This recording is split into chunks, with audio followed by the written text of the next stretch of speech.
Hi friends, I am Sanjay Kumar and welcome all of you in English backbone. जैसा कि आप देख रहे हैं, आज हम नया चैप्टर पढ़ रहे हैं टीचिंग मेथड के अंदर रीमीडियल टीचिंग। और ये जो रीमीडियल टीचिंग है ये हमारा फर्स्ट पार्ट है, आपको स्क्रीन पे दिख भी रहा है। अब हम इसके अंदर समझने की कोशिश करेंगे कि रीमीडियल टीचिंग क्या होती है क्या नहीं। मैं मेरी तरफ से पूरी कोशिश करूँगा और आप भी कुछ एक्स्ट्रा आपको लगता है तो आप एक्स्ट्रा भी पढ़िए, और आपको अगर ये इनफ लगता है तो इसको भी पढ़िए। हम सब लर्नर्स हैं और इसे सीखने की कोशिश कर रहे हैं। तो देखो, आपको आपकी स्क्रीन के ऊपर दिख रहा है रीमीडियल टीचिंग लिखा हुआ है। हम पढ़ रहे हैं रीमीडियल टीचिंग। बात करते हैं रीमीडियल टीचिंग क्या होती है।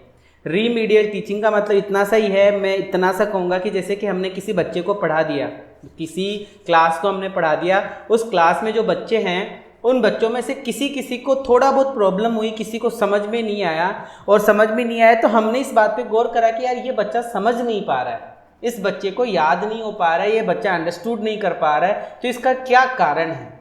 हम वो कारण ढूंढेंगे और कारण ढूंढने के बाद में हम उसका उपचार करेंगे, हम उसका निदान करेंगे, हम वो जो कमियां रहेंगी उस कमियों को सुधारेंगे।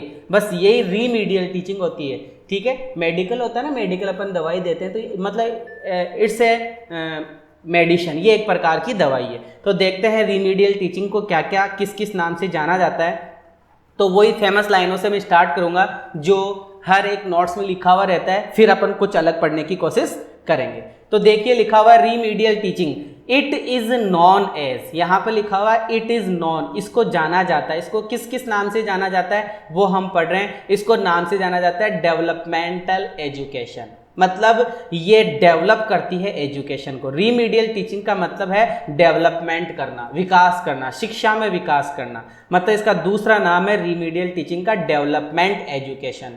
अगर किसी बच्चे को कोई प्रॉब्लम हुई, कोई चीज़ समझ में नहीं आई, तो जो चीज़ समझ में नहीं आई है, जो चीज़ उसको समझ में नहीं आई है, जिस चीज़ को समझने में उसको प्रॉब्लम हो रही है, उस चीज़ को निदान करके, उस चीज़ का समस्या का समाधान करके, जो चीज़ उसको नहीं आई है वो डेवलप करेंगे। फिर जैसे उसको ABCD में प्रॉब्लम हो रही है, उसको अल्फ़ाबेट सीखने में प्रॉब्लम हो रही है, तो हम अल्फ़ाबेट सीखने में उसका डेवलपमेंट करेंगे, उसका विकास करेंगे। It is developmental education.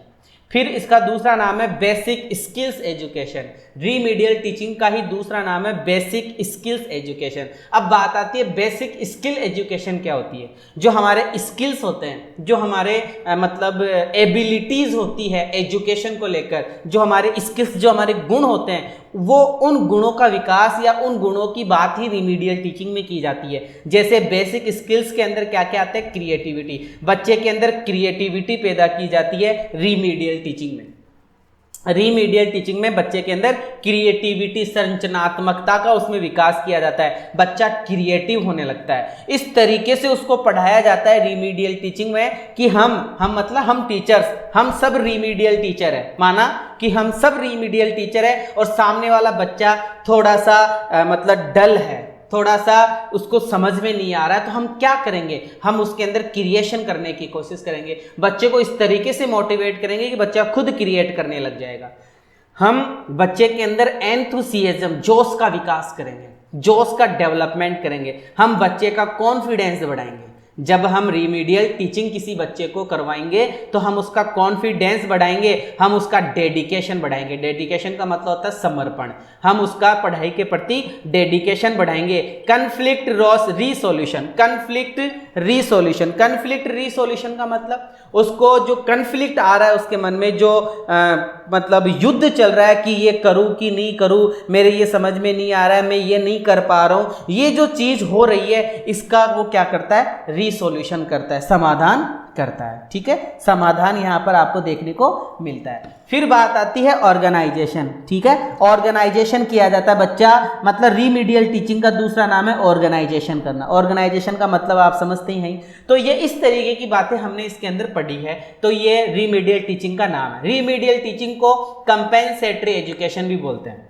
ठीक है, एंटी कॉम्प्लीमेंट याद करने हैं आपको ये शब्द, कंपेंसेटरी एजुकेशन भी इसको बोला जाता है। इसके अंदर क्या होता है, इसके अंदर क्या होता है कंपेंसेटरी एजुकेशन में, तो देखो इट मतलब ये कंपेंसेटरी जो एजुकेशन है ऑफर करती है सप्लीमेंट्री प्रोग्राम्स, मतलब कोई चीज़ किसी बच्चे को समझ में नहीं आई तो हम उसके लिए सप्लीमेंट्री प्रोग्राम चलाएंगे या फिर उसके लिए ऐसी सेवा, ऐसी सर्विस डिजाइन करेंगे जिससे बच्चे को मदद मिलेगी, बच्चे को सहायता मिलेगी, बच्चा कुछ ना कुछ नया सीखेगा। मतलब सप्लीमेंट्री प्रोग्राम्स चलाए जाएंगे, सर्विसेज सेवाएं डिजाइन की जाएगी, सेवाओं का निर्माण किया जाएगा जिससे बच्चे को सहायता मिलेगी। फिर हमें बताया जाता है कि इस रीमीडियल टीचिंग का अगला नाम है प्रीपैरेटरी एजुकेशन। प्रीपैरेटरी एजुकेशन, प्रीपैरेटरी एजुकेशन का मतलब अर्ली एजुकेशन। जो छोटे मोटे बच्चों, छोटे मोटे तो क्या, जो छोटे बच्चे होते हैं ना, LKG, UKG, first class, second class, जो प्रीपैरेटरी एजुकेशन होती है उसको हम अर्ली एजुकेशन के नाम से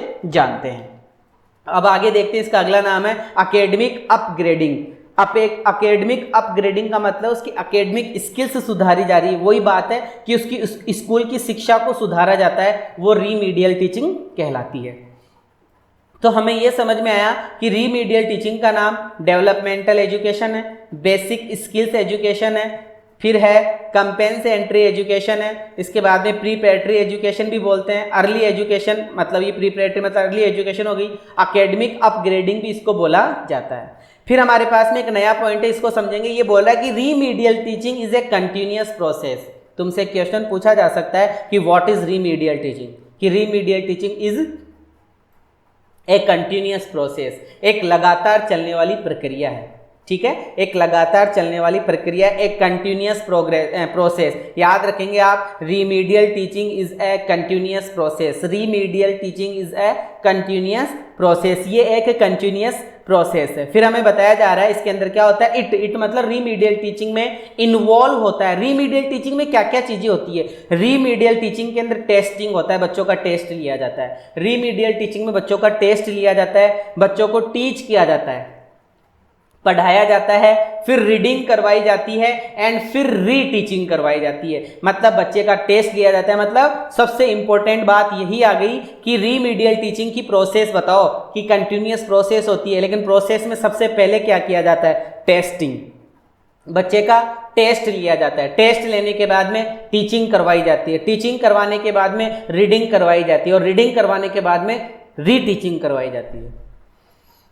तो ये बात आपको ध्यान रखनी है कि रीमीडियल टीचिंग के अंदर सबसे पहले टेस्टिंग, टेस्टिंग के बाद में टीचिंग, टीचिंग के बाद में रीडिंग, रीडिंग के बाद में फिर से रीटीचिंग। ओके, फिर अगला पॉइंट है, ये वाला पॉइंट अपन समझते हैं क्या बोल रहा है कि रीमीडियल टीचिंग। देखो कुछ फैक्ट्स आएंगे, किसी पर्सन ने क्या डेफिनेशन दी, किसी पर्सन ने कोई कोट कहा, किसी व्यक्ति ने कोई बात कही, ऐसे क्वेश्चंस हम क्वेश्चंस के थ्रू ही पढ़ लेंगे जब हम इसका नेक्स्ट पार्ट पढ़ेंगे, जहां हमारा रीमीडियल टीचिंग खत्म हो जाएगा। I have lot of content of remedial teaching.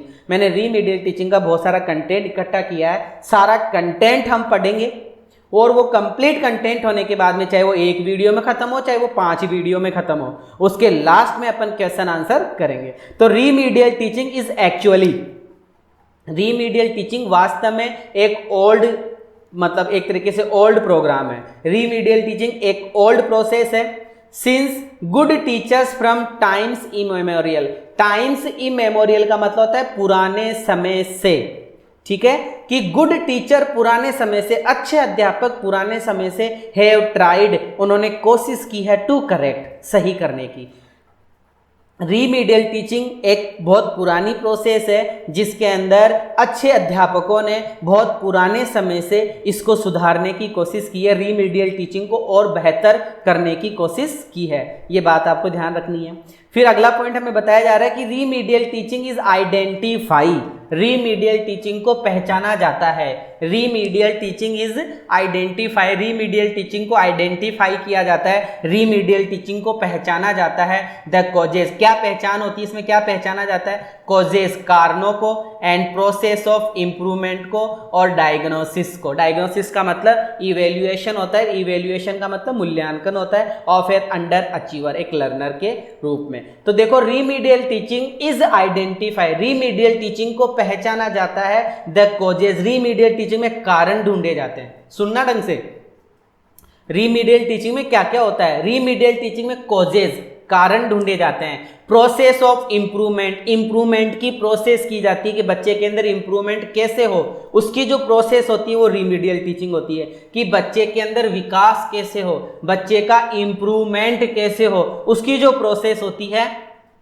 वो रिमीडियल टीचिंग होती है। और डायग्नोसिस, डायग्नोसिस का मतलब होता है इवैल्यूएशन, और इवैल्यूएशन का मतलब होता है मूल्यांकन। इसमें बच्चे का मूल्यांकन किया जाता है ऑफ एन अंडर अचीवर, जो अंडर अचीवर होता है। अंडर अचीवर का मतलब क्या है यहाँ पर, सीखने वाला। जैसे सपोज दैट सीखने वाला कोई बंदा है, हम किसी बच्चे को सिखा रहे हैं, तो उस बच्चे का डायग्नोसिस करना क्या कहलाता है, उस बच्चे का डायग्नोसिस करना रिमीडियल टीचिंग कहलाता है। उस बच्चे का इम्प्रूवमेंट करना, उस बच्चे का इम्प्रूवमेंट करना क्या कहलाता है, उस बच्चे का इम्प्रूवमेंट करना रिमीडियल टीचिंग कहलाता है। बात समझ में आ रही होगी शायद आपको। फिर हम आगे बढ़ रहे हैं, आगे देखते हैं अब क्या बात हो रही है। देखो अगला पॉइंट हमारा है, लिखा हुआ है कि रीमीडियल टीचिंग, हमें बताया जा रहा है कि remedial teaching is must. रीमीडियल teaching क्या है, इज मस्ट। रीमीडियल टीचिंग मस्ट है for the improvement of English language. अगर भैया आपको अंग्रेजी भाषा के अंदर इम्प्रूवमेंट करना है स्टूडेंट्स के अंदर, अगर आपको विद्यार्थियों के बीच में अंग्रेजी भाषा का इम्प्रूवमेंट करना है, तो remedial teaching is the best teaching. Remedial teaching क्या होती है, बेस्ट टीचिंग होती है। इस बात का आपको ध्यान रखना है कि remedial teaching is must for the improvement of English language among the students. Remedial teaching सबसे मतलब मस्ट होती है, रीमीडियल टीचिंग मस्ट होती है अंग्रेजी भाषा को इम्प्रूवमेंट करने के अंदर। फिर हमें आगे बताया जा रहा है रीमीडियल टीचिंग इज नॉट री टीचिंग। देखना, सुनना ढंग से, पहले वाले में तो बोल दिया कि रीमीडियल टीचिंग का भाग री टीचिंग भी होता है। रीमीडियल टीचिंग का भाग रीमीडियल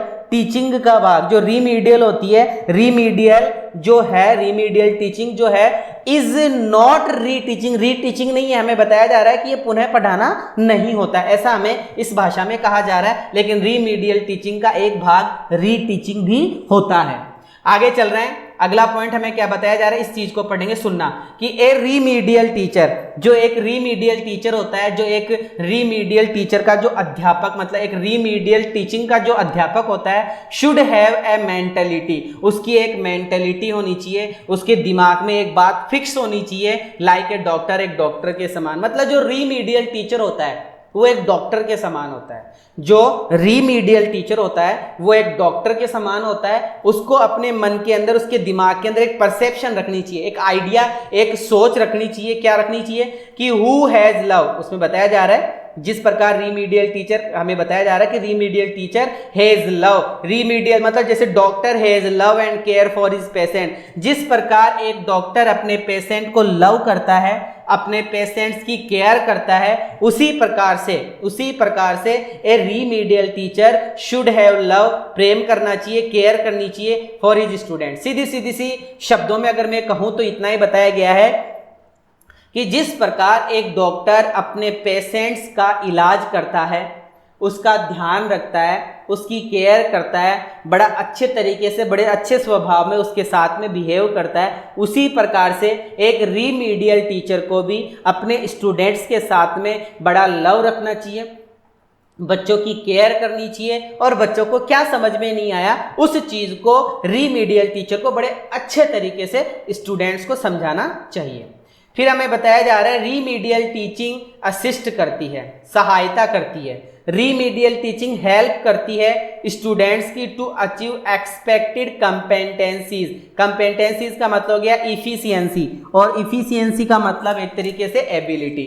एबिलिटी मतलब उसकी एबिलिटी का मतलब हो गया उसकी मतलब जो योग्यता होती है, जो उसकी कैपेसिटी होती है, उसकी कैपेसिटी को अचीव करने में मदद करती है। देखो, रीमीडियल टीचिंग सहायता करती है स्टूडेंट्स की, रीमीडियल टीचिंग विद्यार्थियों की सहायता करती है कि विद्यार्थी अचीव करे, विद्यार्थी प्राप्त करे एकेडमिक स्किल्स को। कौन से स्किल्स को?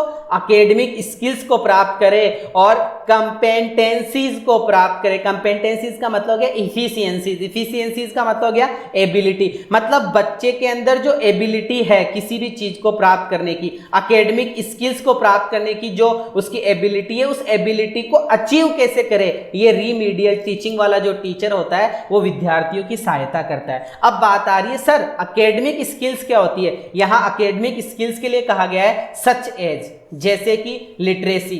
लिटरेसी का मतलब साहित्यिक ज्ञान हो बच्चे के अंदर। बच्चे के अंदर किस प्रकार का ज्ञान आए? बच्चे के अंदर साहित्यिक ज्ञान पैदा हो, बच्चा साहित्यिक ज्ञान प्राप्त करे, उसमें सांख्यिकी ज्ञान प्राप्त हो। न्यूमेरिसी मतलब संख्या की, संख्याओं का ज्ञान उसके अंदर बच्चे में प्राप्त हो। तो कुल मिलाकर इन लाइनों का अर्थ साधारण भाषा में यही है कि एक रीमीडियल टीचर को अपने स्टूडेंट्स की मदद करनी चाहिए ताकि वो स्टूडेंट एकेडमिक जो गुणवत्ता है वो प्राप्त करे, जो उसकी लिटरेसी गुणवत्ता है वो प्राप्त करे, जो न्यूमेरेसी गुणवत्ता है वो इफिशियंसी जो है वो प्राप्त करें।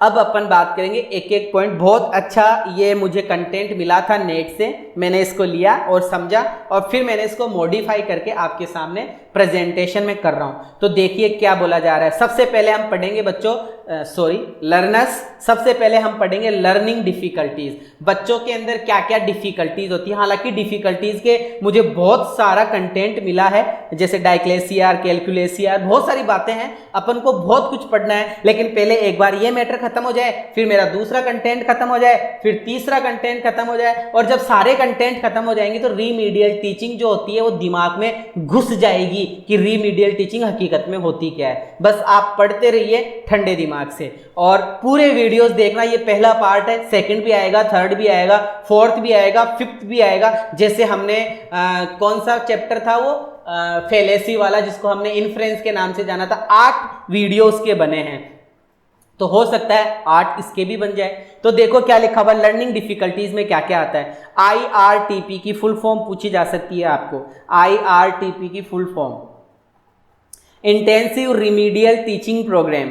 इंटेंसिव का मतलब गहरा होता है, उपचारात्मक शिक्षण प्रक्रिया है ये, गहरी उपचारात्मक शिक्षण प्रक्रिया हिंदी में बोलते हैं इसको, intensive remedial teaching programme IRTP। अब सुनना कि प्यूपिल्स का मतलब स्टूडेंट्स अंडर IRTP, कि वह विद्यार्थी जो इंटेंसिव रिमीडियल टीचिंग प्रोग्राम के अंदर आते हैं हैव वन और मोर डिफिकल्टीज, उनके अंदर एक डिफिकल्टीज या उससे ज्यादा डिफिकल्टीज होती है। मतलब बच्चों को सीखने में, लर्निंग करने में बहुत सारी समस्याएं आती है।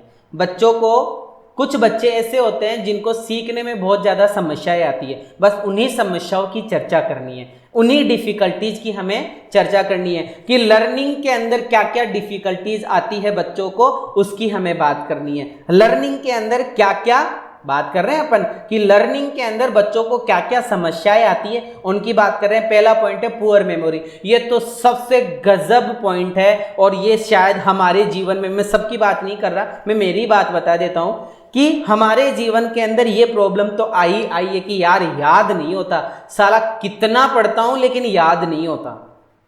कुछ बच्चे होते हैं यार जिनको एक बार पढ़ने से याद हो जाता है और कुछ बच्चे उनको 10 बार पढ़ना पड़ता है। और मैं ये मानता हूं 80% बच्चे ऐसे होंगे जिनको 10 बार पढ़ना पड़ता है। हाँ, कुछ 20% बच्चे ऐसे होंगे जिनको 1-2 बार पढ़ने से याद हो जाता है। मैं तो उस कैटेगरी में नहीं आता, मैं तो इसी कैटेगरी में आता हूं, पुअर मेमोरी वाले में। बहुत पढ़ना पड़ता था यार, याद नहीं होता था, रट्टा मारना पड़ता था। फिर भी कई बच्चे रट्टा मार लेते हैं, कई नहीं मार पाते। तो वही बात है कि लर्निंग डिफिकल्टीज के अंदर सबसे पहला पॉइंट आता है पुअर मेमोरी। बच्चों के अंदर पुअर मेमोरी होती है, बच्चों को याद नहीं होता है। क्लियर है, ये डिफिकल्टी है बच्चों की। दूसरी डिफिकल्टी है ये वाला, short attention and easily distracted by other things. Short attention, कभी कभी क्लास में हम बैठे रहते हैं, टीचर हमें पढ़ाता रहता है, लेकिन हमारा ध्यान दूसरी तरफ चला जाता है कि सर पढ़ा कुछ और रहे हैं और हम हमारे शरीर से तो क्लास में बैठे हैं लेकिन हमारा मन कहीं और होता है। या तो हम खेल रहे होते हैं मनी मन में, या फिर हम बातें कर रहे होते हैं किसी चहेते व्यक्ति से, या फिर मनी मन में हम कुछ और कर रहे होते हैं जिसको मैं बोलूंगा नहीं, आप समझदार हैं। तो कुछ ना कुछ दिमाग में हमारे चलता रहता है, वो शॉर्ट अटेंशन होता है, हमारा ध्यान प्रॉपर जा नहीं पाता है। हम आंखें बंद करके ध्यान लगाने की कोशिश करते हैं, आंखें फाड़कर ध्यान लगाने की कोशिश करते हैं, लेकिन फिर भी हमारा ध्यान नहीं रहता है। ये शॉर्ट अटेंशन होता है। और इजीली इजीली डिस्ट्रैक्ट का मतलब है किसी ने चुटकी बजाई, सारे बच्चे चुटकियों पर ध्यान, या क्लास के अंदर दरवाजे के पास से कोई टीचर निकल गया, बच्चों की गर्दन घूम जाती है। तो जिन जिन बच्चों की गर्दनें घूम जाती है, जिन जिन बच्चों का शॉर्ट अटेंशन होता है, जिन जिन बच्चों की पुअर मेमोरी होती है, उनको रीमीडियल टीचिंग की बहुत ज्यादा जरूरत होती है। बात समझ में आ गई कि इजीली डिस्ट्रैक्ट हो जाते हो आप, इजीली डिस्टर्ब हो जाते हो बाय अदर थिंग्स, किसी अन्य चीज से। वो वाली चीज क्या होती है, वो लर्निंग डिफिकल्टीज में आती है। फिर बात करते हैं पुअर कॉम्प्रिहेंसिव पावर। बच्चों का कॉम्प्रिहेंसिव पावर बहुत ही लो होता है। जैसे हम बात करते हैं, हमारी 6th क्लास से पैसेज आने लग जाता है, अनसीन पैसेज। क्वेश्चन पढ़ते हैं और हम लाइनें मिलाकर उत्तर देते हैं 12th क्लास तक। फिर हमारी कंपटीशन की क्लासेज स्टार्ट होती है, उसके अंदर भी कॉम्प्रिहेंसिव आता है, मतलब एक अनसीन पैसेज आता है और उस अनसीन पैसेज को हमें करना पड़ता है। और आप जो रीड की तैयारी कर रहे हैं, जो मेरे इस वीडियो को सुन रहे हैं, हम सब रीट की तैयारी कर रहे हैं। हम कभी ना कभी रीट की एग्जाम में बैठेंगे, चाहे सितंबर हो, चाहे नवंबर हो, चाहे आने वाली अगली साल 2021 क्यों ना हो, हम कभी ना कभी इंग्लिश का पेपर देंगे और उस इंग्लिश के पेपर के अंदर एक कॉम्प्रिहेंसिव पैसेज आएगा, उसको हमें पढ़कर जो उत्तर देंगे और जिनका उत्तर सही हो जाएगा, उसका पुअर कॉम्प्रिहेंसिव पावर नहीं होता, उनका स्ट्रॉन्ग कॉम्प्रिहेंसिव पावर होता है। कॉम्प्रिहेंसिव का मतलब होता है समझ। तो यहां बच्चों का पुअर कॉम्प्रिहेंसिव पावर होता है। बात समझ में आ रही होगी शायद। आगे बढ़ रहे हैं, लैक ऑफ लर्निंग मोटिवेशन। बच्चों में मोटिवेशन की कमी होती है, बच्चा मोटिवेट नहीं हो पाता है, बच्चा बहुत ज्यादा निराश, उदास, थकाऊ प्रवृत्ति का हो जाता है, उसका ध्यान भटकता रहता है, मतलब उसकी लर्निंग का जो मोटिवेशन होता है वो मोटिवेशन उसको नहीं मिल पाता है। तभी यहां पर पॉइंट लिखा गया है अपना, लैक ऑफ लर्निंग मोटिवेशन। बच्चों को मोटिवेशन नहीं मिल पाता है, मोटिवेशन की बच्चों के अंदर कमी आ जाती है, ठीक है। और मोटिवेशन आप जानते ही हैं क्या होता है। तो भैया मोटिवेट रहना बहुत जरूरी है। और मैं मोटिवेट कैसे होता हूं वीडियो बनाने के लिए, आपके कमेंट्स देखकर बड़ा अच्छा लगता है, अच्छे अच्छे कमेंट्स आते हैं तब। और बड़ा दुख होता है जब वीडियो को कोई डिसलाइक करता है। हालांकि एक वीडियो है जो 15,000 मिनट चल गया, फिर भी उसमें अब जाकर 1-2 डिसलाइक आए, तो बड़ा दुख होता है कि यार क्या क्या कमी छोड़ दी अपन ने जो ये डिसलाइक हो गया। शायद हो सकता है कि कुछ कमी हो, या हो सकता है कि सामने वाले में कमी हो कि वो मेरी बात को नहीं समझ पा रहा होगा, या उसके अकॉर्डिंग मेरे में कमी है कि मैं उसको समझा नहीं पा रहा होगा। ये लैक ऑफ लर्निंग मोटिवेशन के अंदर आता है। अगर आप अच्छे कमेंट करोगे तो मुझे मोटिवेशन मिलेगा। अगर आपको समझ में आ गया ये वीडियो तो आप ऑटोमेटिकली मोटिवेट हो जाएंगे कि यार सर ने बहुत अच्छी बात बोली है, साला पढ़ना चाहिए, पढ़ेंगे तभी नौकरी लगेगी। ऐसा लैक ऑफ लर्निंग मोटिवेशन की कमी की बात की जाती है। बच्चों के अंदर सेल्फ कॉन्फिडेंस नहीं होता। कभी कभी बच्चा याद कर लेता है लेकिन फिर भी टीचर को सुनाने से डर लगता है। बच्चा याद कर लेता है फिर भी उसको एक्सप्लेन करने में शर्म आती है। बच्चा लिख तो देता है लेकिन उसको डर लगा रहता है कि क्या पता कॉपी कैसे चेक होगी। जैसे हमारे मन में रहता है साला नंबर तो आ गया लेकिन क्या पता डॉक्यूमेंट वेरिफिकेशन में क्या होगा। डॉक्यूमेंट वेरिफिकेशन हो गया तो फिर ऐसे लगता है कि यार फाइनल लिस्ट जो आएगी, मेरिट लिस्ट आएगी, उसमें नंबर आएगा कि नहीं आएगा, यार पेपर कैसे होगा। सेल्फ कॉन्फिडेंस की कमी होना बहुत ही खतरनाक है।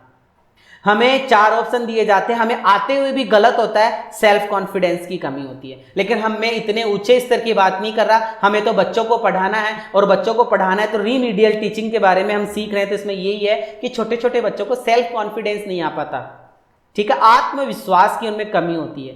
फिर है लैक ऑफ सेल्फ एक्सपेक्टेशन, उनकी एक्सपेक्टेशंस भी कम होती है, उनकी आशाएं भी कम होती है। गाना भी है ना, आशाएं वाला गाना, वो वाली बात है, उनकी आशाएं भी कम होती है। लैक ऑफ सेल्फ एक्सपेक्टेशंस होता है उनमें। वीक होते हैं इन प्रॉब्लम सॉल्विंग पावर, मतलब प्रॉब्लम को वो सॉल्व खुद नहीं कर पाते। मैथ्स का क्वेश्चन करने बैठते हैं, कैलकुलेशन नहीं आ पाती। इंग्लिश पढ़ने बैठते हैं, स्पेलिंग्स नहीं आती, मीनिंग्स नहीं आती, ग्रामर नहीं आती। हिंदी पढ़ने बैठते हैं, अशुद्धियां हो जाती है। साइंस पढ़ने बैठते हैं, न्यूमेरिकल्स याद नहीं होते। तो वीक इन प्रॉब्लम सॉल्विंग पावर, उनका जो प्रॉब्लम को सॉल्व करने का जो पावर होता है वो बहुत ही वीक होता है। फेल टू कैच, बच्चे फेल होते हैं, असफल होते हैं। टू कैच इंफॉर्मेशन प्राप्त नहीं कर पाते, सूचना प्राप्त नहीं कर पाते। एंड मिक्स थिंग्स इफेक्टिवली, और चीजों को मिक्स कर देते हैं। बोलते हैं ना कि सर पहला शब्द बता दो, मैं तो भूल गया, अगर मुझे पहला ही शब्द पता चल जाए तो मैं सारी रामायण गा दूंगा। अभी होता है, वो सब कुछ मिक्स हो जाता है। हम करने बैठते हैं, याद करने बैठते हैं, सब कुछ याद हो जाता है, लेकिन जब हम लिखने बैठते हैं तो सब कुछ घोलमेल हो जाता है। चलो हम तो लिख नहीं रहे हैं, हम तो नेट रीड की बात कर रहे हैं। सपोज दैट हमने एक पेपर करना शुरू करा, 4 ऑप्शन में देखकर ये लग रहा साला ये भी था, ये भी था, ये भी था, मिक्सअप हो गया। This is the lack of self confidence, lack of information, मतलब कैचिंग इंफॉर्मेशन में वो फेल हो जाते हैं, फेल टू कैच इंफॉर्मेशन, और थिंग्स को इजीली मिक्स कर देते हैं, और हो ही जाता है भैया, मिक्सअप हो ही जाता है। हैव डिफिकल्टी हमें बताया जा रहा है यहां से यहां तक, हैव डिफिकल्टी इन अंडरस्टैंडिंग, समझ नहीं पाते हैं न्यू, नई नई चीजों को, नई चीजें तो उनको समझ में आती ही नहीं है। और एब्स्ट्रैक्ट कॉन्सेप्ट जो होते हैं, एब्स्ट्रैक्ट भाववाचक संज्ञा जिसको अपन बोलते हैं, एब्स्ट्रैक्ट नाउन केवल फील कर सकते हैं, एब्स्ट्रैक्ट नाउन को टच नहीं कर सकते।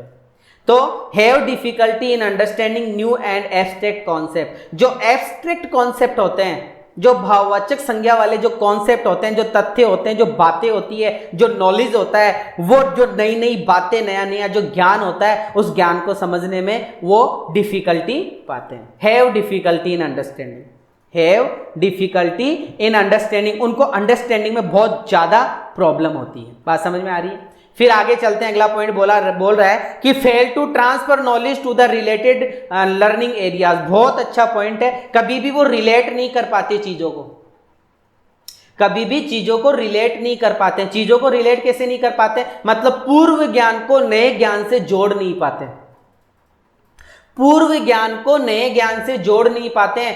कल क्लास में क्या पढ़ाया, उस चीज के लिंक को आज वाली चीज से वो लिंक नहीं कर पाते हैं। जैसे मैं आपको ये रिमीडियल टीचिंग पढ़ा रहा हूं, तो मैंने कुछ कुछ बातें रिलेट करी है प्रिंसिपल ऑफ टीचिंग इंग्लिश के अंदर।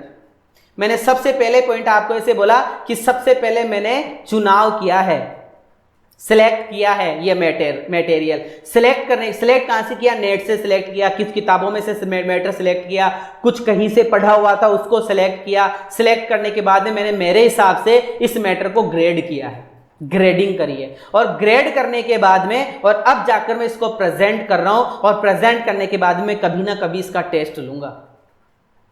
ठीक है, बात समझ में आ रही? तो फेल टू ट्रांसफर नॉलेज, बच्चे नॉलेज को ट्रांसफर नहीं कर पाते हैं, अच्छे से रिलेट नहीं कर पाते हैं पुरानी चीजों से। ये लर्निंग डिफिकल्टीज आती है बच्चों के अंदर। तो हमने पहला पॉइंट पढ़ा लर्निंग डिफिकल्टीज, और इससे रिलेटेड लर्निंग डिफिकल्टीज, बहुत सारी लर्निंग डिफिकल्टीज आपको सीखने को मिलेगी जो मैं अगले सेशन में कवर करूंगा। हम बार बार पढ़ेंगे लर्निंग डिफिकल्टीज क्या होती है बच्चों की।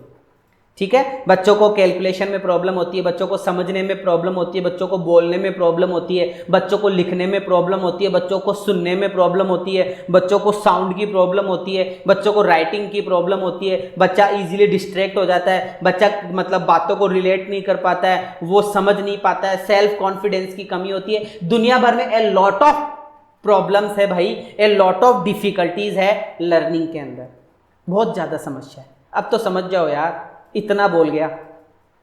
ठीक है, कमेंट करके बताना कैसा लगा आपको पहला पॉइंट। आगे पॉइंट पे चलते हैं। दूसरा पॉइंट क्या बता रहा है? ऑब्जेक्टिव्स क्या होते हैं रिमीडियल टीचिंग के? ऑब्जेक्टिव बताओ, क्या उद्देश्य है रिमीडियल टीचिंग के? ऑब्जेक्टिव बताओ, रिमीडियल टीचिंग के क्या ऑब्जेक्टिव है? हम पढ़ेंगे, क्वेश्चन बन सकता है, what is the objective of remedial teaching? Remedial teaching के ऑब्जेक्टिव बताओ, क्या होता है रिमीडियल टीचिंग और उसके ऑब्जेक्टिव क्या है? तो सुनो कि ईच पीपल का मतलब मैं बोलूँ तो ईच स्टूडेंट, चलो ये लो STUDENT स्टूडेंट। अब ठीक है कि ईच स्टूडेंट, प्रत्येक विद्यार्थी इज डिफरेंट होता है इन लर्निंग के अंदर। सही है एकदम। कोई बच्चा जल्दी सीखता है, कोई बच्चा देरी से सीखता है, कोई बच्चा स्लो लर्नर होता है, कोई बच्चा फास्ट लर्नर होता है, कोई बच्चा इंटेलिजेंट होता है, कोई बच्चा मतलब डल होता है। तो ईच प्यूपिल या ईच स्टूडेंट इज डिफरेंट, अलग अलग होता है इन लर्निंग के अंदर, इन एबिलिटी के अंदर, योग्यता के अंदर, इन अकेडमिक स्टैंडर्ड के अंदर। कोई पहली क्लास में है तो कोई 5वीं क्लास में है। इन क्लासरूम लर्निंग के अंदर कोई बच्चा तेजी से सीख रहा है तो कोई बच्चा धीरे से सीख रहा है, कोई बच्चा फास्ट लर्निंग कर रहा है तो कोई स्लो लर्निंग कर रहा है। एंड अकेडमिक परफॉर्मेंस, कोई बच्चा सीख जल्दी रहा है लेकिन परफॉर्मेंस अच्छी नहीं कर पा रहा है। तो हर एक बच्चे के अंदर डिफरेंस होता है लर्निंग को करने के अंदर। लर्निंग में एबिलिटी में, अकेडमिक एबिलिटी में, अकेडमिक स्टैंडर्ड्स में, क्लासरूम लर्निंग में, एकेडमिक परफॉर्मेंस में, तो बहुत सारी चीज़ें होती है रीमीडियल टीचिंग की। तो सबसे पहले तो लर्निंग की विशेषता या लर्निंग की बात बताई गई कि अलग अलग लर्निंग में बच्चों को प्रॉब्लम होती है। अगला पॉइंट ये क्या कह रहा है, इसको सुन लो। The aim of IRTP, intense remedial teaching process. जो इंटेंसिव रीमीडियल टीचिंग प्रोसेस है उसके अंदर क्या होता है, इसका जो उद्देश्य है IRTP का जो उद्देश्य है इज टू प्रोवाइड करवाना है। IRTP का उद्देश्य है प्रोवाइड करवाए, प्रदान करे। IRTP का उद्देश्य है कि वो प्रदान करे, क्या प्रदान करे, लर्निंग सपोर्ट करे सीखने में बच्चों को। IRTP का मुख्य उद्देश्य क्या है, व्हाट इज द मेन उद्देश्य, what is the main objective, what is the main aim of IRTP, intensive remedial teaching process की मेन एम क्या है कि बच्चों को लर्निंग सपोर्ट प्रदान करे। बच्चों को क्या प्रदान करे, प्यूपिल्स को क्या प्रदान करे, मतलब लर्निंग सपोर्ट प्राप्त करे। Who are far behind their counterparts, मतलब काउंटर पार्ट्स का मतलब क्लासमेट, जो अपने क्लासमेट से थोड़ा सा पीछे हो गए इन स्कूल परफॉर्मेंस, मतलब वो बच्चे, वो विद्यार्थी कक्षा के अंदर जो पीछे हो गए, वो विद्यार्थी, वो स्टूडेंट, वो प्यूपिल्स जो कक्षा के अंदर पिछड़ चुके हैं, जो कक्षा के अंदर पीछे रह गए, उन पीछे रहे विद्यार्थियों को सपोर्ट करके, लर्निंग सपोर्ट करके, उनकी सहायता करके उनको आगे बढ़ाया जाए। ये IRTP का मेन उद्देश्य है। IRTP का मेन उद्देश्य है बच्चों को सपोर्ट करना, बच्चों को सपोर्ट करना। ठीक है, आगे बढ़ रहे हैं। अगला पॉइंट क्या कहता है ये देख लीजिए। By adapting school curriculum, school का जो करिकुलम है, पाठ्यक्रम है, उसको अडेप्ट करके, बाई अडेप्टिंग स्कूल के करिकुलम को और टीचिंग की स्ट्रेटेजीज को, स्ट्रेटेजीज का मतलब जो उसके क्या बोलते हैं, स्ट्रेटेजीज आप देख लेना, अभी मेरे दिमाग से स्लिप हो गया, क्या होता है आप बता देना कमेंट करके। वैसे आपको पता है, मैं भूल गया, अभी बता, याद आ जाएगा बोलते बोलते कि बाई अडेप्टिंग, अडेप्ट का मतलब एक तो अडॉप्ट होता है अपनाना, एक अडेप्ट होता है कुशल करना, कि बाई अडेप्टिंग स्कूल के करिकुलम, स्कूल के करिकुलम को सुधारो यार, इंप्रूव करो स्कूल के करिकुलम में, पाठ्यक्रम में सुधार करो। और टीचिंग की जो स्ट्रेटेजीज होती है, स्ट्रेटेजीज का मतलब जो विधियां होती है, जो प्रोसेस होती है, उसके अंदर क्या करो, सुधार करो, इंप्रूवमेंट लाओ उनके अंदर। टीचर्स प्रोवाइड, जो हमारे टीचर्स होते हैं, जो हमारे टीचर्स होते हैं, वो टीचर्स क्या करते हैं, प्रोवाइड करते हैं। और प्रोवाइड का मतलब क्या होता है, प्रदान करना। टीचर्स प्रोवाइड करते हैं लर्निंग एक्टिविटीज, हमारे जो अध्यापक है वो लर्निंग एक्टिविटीज प्रदान करते हैं। क्या प्रदान करते हैं, लर्निंग एक्टिविटीज प्रदान करते हैं। बात समझ में आ रही है आपको आराम से, कोई प्रॉब्लम तो नहीं है, ठीक है। हाँ, तो हम बात कर रहे हैं कि बाय अडेप्टिंग, सुधार करके, स्कूल के करिकुलम में सुधार करो, और टीचिंग की जो स्ट्रेटेजीज होती है, जो मतलब एक तरीके से क्या बोलेंगे यार, रणनीति, जो स्कूल की रणनीतियां होती है या जो स्कूल के प्रोग्राम्स होते हैं उनमें सुधार करो। टीचर्स को प्रोवाइड कर, टीचर्स जो हमारे टीचर्स होते हैं, अध्यापक जो होते हैं, वो प्रोवाइड करते हैं। शुड प्रोवाइड का मतलब हो जाएगा प्रदान करना चाहिए, टीचर्स को प्रदान करना चाहिए, टीचर्स प्रदान करते हैं learning activities and practical experiences, बच्चों को प्रैक्टिकल एक्सपीरियंस देते हैं। बच्चों को क्या देते हैं, प्रैक्टिकल एक्सपीरियंस देते हैं, बच्चों को प्रैक्टिकल करवाते हैं। प्रैक्टिकल प्रदान करवाना चाहिए, मतलब हमारे टीचर्स को बच्चों को प्रैक्टिकल करवाना चाहिए। अगर टीचर कुछ पढ़ा रहा है तो उसका प्रैक्टिकल करवा दो, बच्चा कभी भूलेगा नहीं।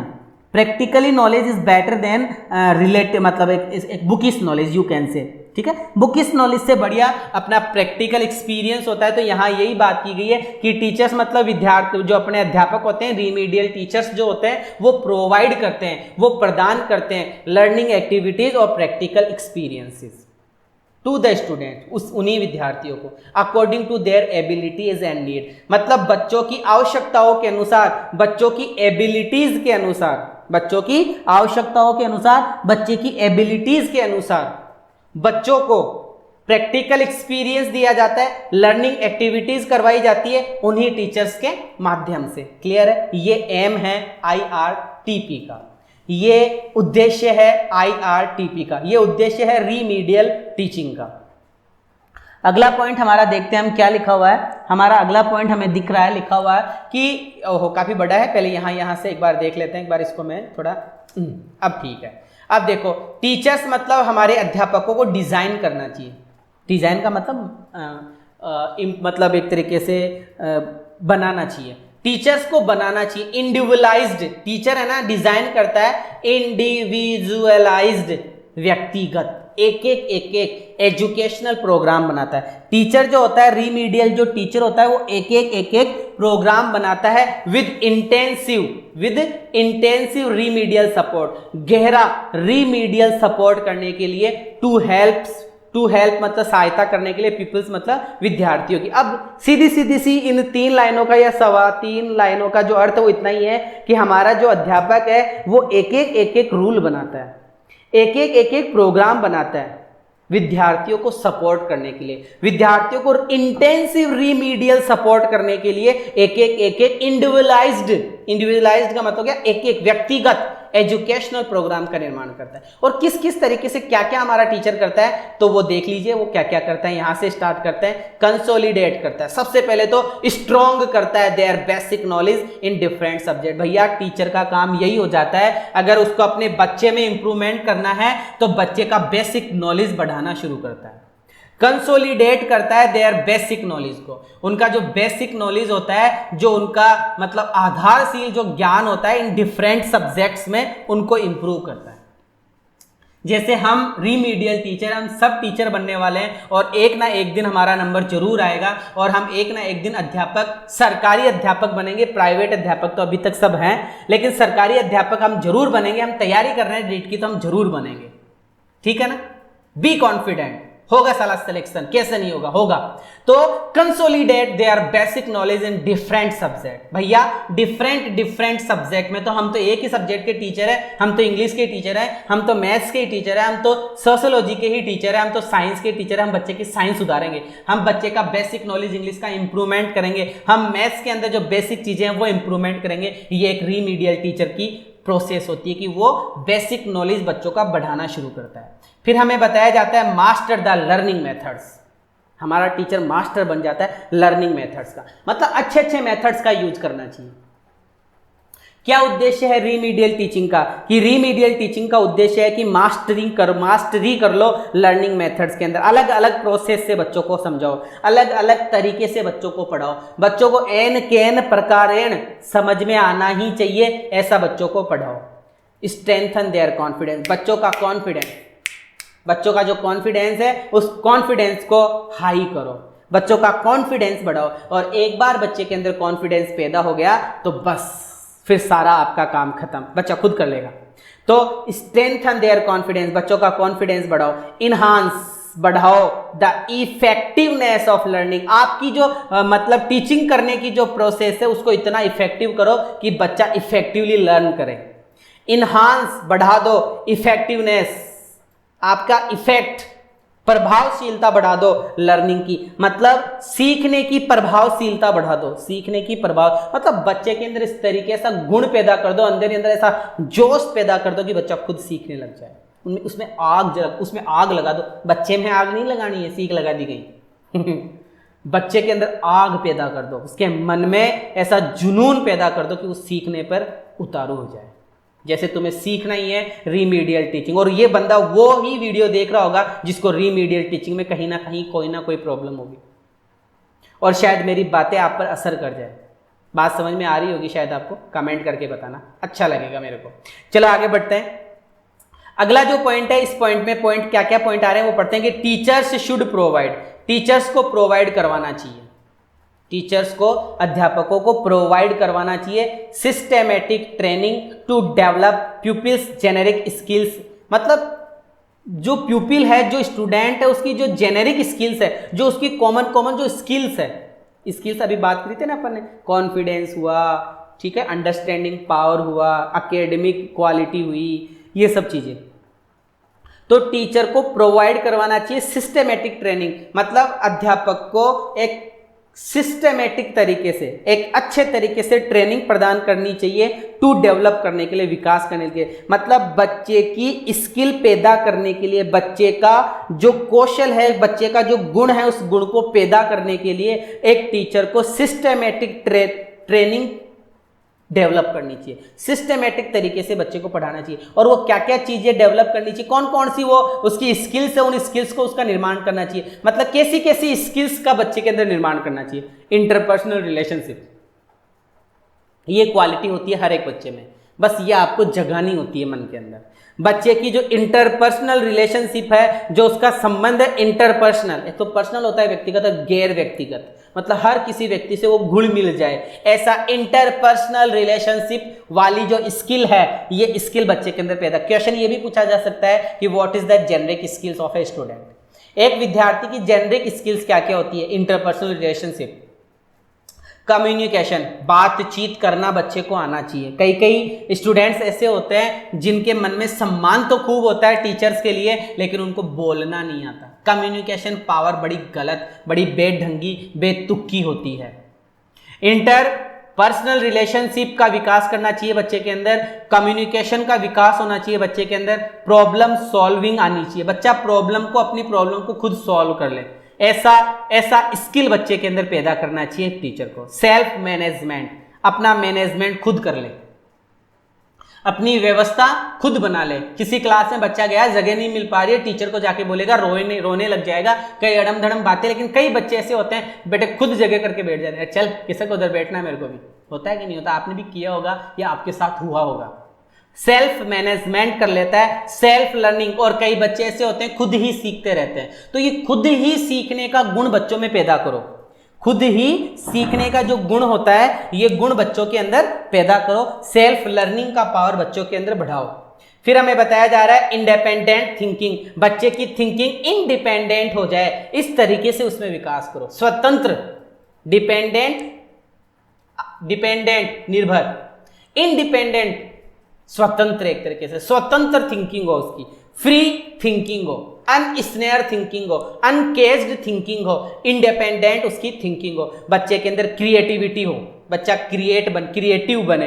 And the use of information technology, और बच्चे को इंफॉर्मेशन टेक्नोलॉजी का यूज करना है।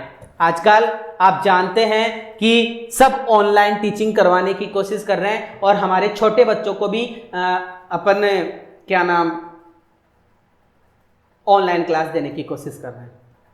पहले 12th क्लास तक कोई ऑनलाइन क्लास नहीं लेता था, लेकिन आजकल ये होती है। मैं खुद सोमवार से लेकर शुक्रवार तक, रोजाना सोमवार से शुक्रवार 8 बजे जो RBSE बोर्ड है 12th क्लास का, उसकी इंग्लिश पढ़ा रहा हूं।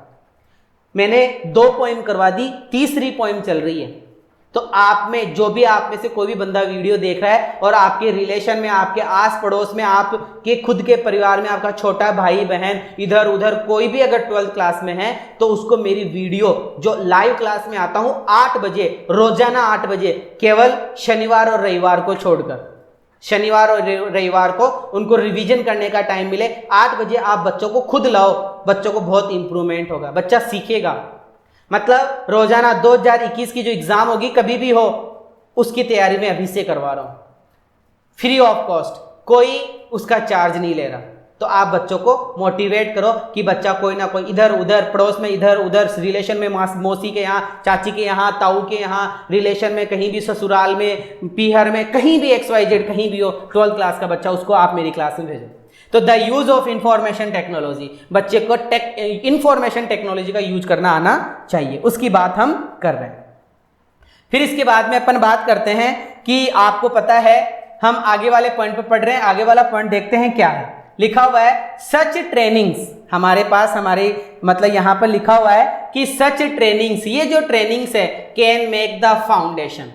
सच ट्रेनिंग्स, अगर हम ऐसी ट्रेनिंग करें, सच ट्रेनिंग्स कैन मेक, ऐसी ट्रेनिंग्स, ऐसी बातें, ऐसी techniques can make the foundation, foundation का निर्माण कर देती है, बच्चों का फाउंडेशन बना देती है, बच्चों की नींव भर देती है। फॉर प्यूपिल्स, प्यूपिल्स का क्या भर देती है? फाउंडेशन भर देती है। लाइफ लॉन्ग लर्निंग, मतलब कहने का मतलब ये है कि बच्चा लाइफ लॉन्ग लर्निंग करने में एबल हो जाता है, बच्चा लाइफ लॉन्ग लर्निंग करने लग जाता है। लाइफ लॉन्ग लर्निंग का मतलब अगर उसके बचपन से ही उसकी आदतों का ऐसा निर्माण कर दिया जाए, उसको क्यूरियोसिटी वाला पर्सन बना दिया जाए, उसको इंफॉर्मेशन टेक्नोलॉजी का यूज करना सिखा दिया जाए, उसको क्रिएटिव बना दिया जाए, तो वो लॉन्ग लाइफ लर्निंग करने में उसका जो फाउंडेशन हो जाता है वो मजबूत हो जाता है। ऐसी ट्रेनिंग बच्चों को दे दी जाती है कि वो लाइफ लॉन्ग लर्निंग करने लग जाता है। शायद आपको मेरी बातें समझ में आ रही होगी। फिर हमें बताया जा रहा है हेल्प देम डेवलप, हमारा जो टीचर होता है, रीमीडियल टीचर,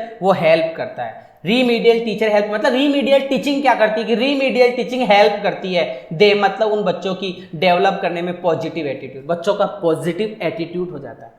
उनको अगर आप रीमीडियल टीचिंग करवाते हो तो बच्चों का पॉजिटिव एटीट्यूड होने लग जाता है। पहले तो वो नेगेटिव रहते, साला समझ में नहीं आ रही, ये गणित तो आग लगा दूं मैं इस गणित के, तो इस अंग्रेजी के तो मैं धज्जियां उड़ा दूं, समझ में नहीं आती साले, ऐसे बोलते हैं अपन। तो ये जो नेगेटिव पॉइंट्स है ना बोलने वाले, ये नेगेटिव पॉइंट्स पॉजिटिव एटीट्यूड में बदल जाएंगे अगर हम उनको रीमीडियल टीचिंग करवाएंगे तो बच्चा पॉजिटिव एटीट्यूड करने लग जाता है। एंड वैल्यूज महत्वों का पॉजिटिव उसके वैल्यू हो जाते हैं। एज वेल प्रिपेयर करने लग जाता है them for future studies and career, मतलब हम बच्चे का इस तरीके से निर्माण कर दें कि वो प्रिपेयर हो जाए, वो तैयार हो जाए फ्यूचर स्टडीज के लिए और अपने करियर के लिए। और करियर का मतलब होता है हिंदी में जीवन वृत्ति, अपने करियर। और ये कैरियर नहीं होता है बच्चों, आप इंग्लिश की तैयारी कर रहे हैं, आपको एक पॉइंट फनेटिक भी पढ़ना पड़ेगा, और कैरियर नहीं होता, इट्स ए करियर, इससे करियर। हेल्प देम डेवलप, उनकी मदद करो कि वो डेवलप करे पॉजिटिव एटीट्यूड और positive values. As well as साथ ही साथ प्रिपेयर करे देम उनको फॉर फ्यूचर स्टडीज के लिए और उनके करियर के लिए। अब अपन पढ़ेंगे तीसरा पॉइंट। तो मैं ये सोच सकता हूं आज के लिए 2 पॉइंट काफी है, तीसरा पॉइंट हम कल पढ़ेंगे। मैंने बड़ा दम खम लगा के पढ़ा दिया और मेरा अब गला सूख गया है, ठीक है। तो मैं आप लोगों को, अगर आपको ये वीडियो अच्छा लगा है, मतलब मैं यही कहना चाहूँगा कि अगर मेरी मेहनत अगर आपको पसंद आ रही है, ये रीमीडियल टीचिंग मैंने जो आपको पढ़ाई आपको पसंद आई है, तो प्लीज़ चैनल को सब्सक्राइब करो, बेल आइकन को तो दबाओ। और आप ही नहीं, आपके आसपास में जितने भी लोग रीट की तैयारी कर रहे हैं और आपको सब पता है कि कौन मेरा दोस्त है कौन मेरा दुश्मन है, दुश्मन को भी भेजो तो अपने दोस्त को भी भेजो। मेरे को मोटिवेशन मिलेगी, मेरे को अच्छा लगेगा और मैं ये टीचिंग करवाना जारी रखूँगा। 10 बजे लाइव आता हूँ, लेकिन अभी मैं आ नहीं पा रहा हूँ तो कोई बात नहीं, लेकिन मैं आपको क्लास प्रोवाइड करवा रहा हूँ। आप प्लीज़ मेरे चैनल को ज़्यादा से ज़्यादा जितना शेयर कर सकते हो उतना शेयर करो, ताकि लोग इसको सब्सक्राइब करें, बेल आइकन को दबाएं। और तो क्या कहूँ, thank you so much for watching.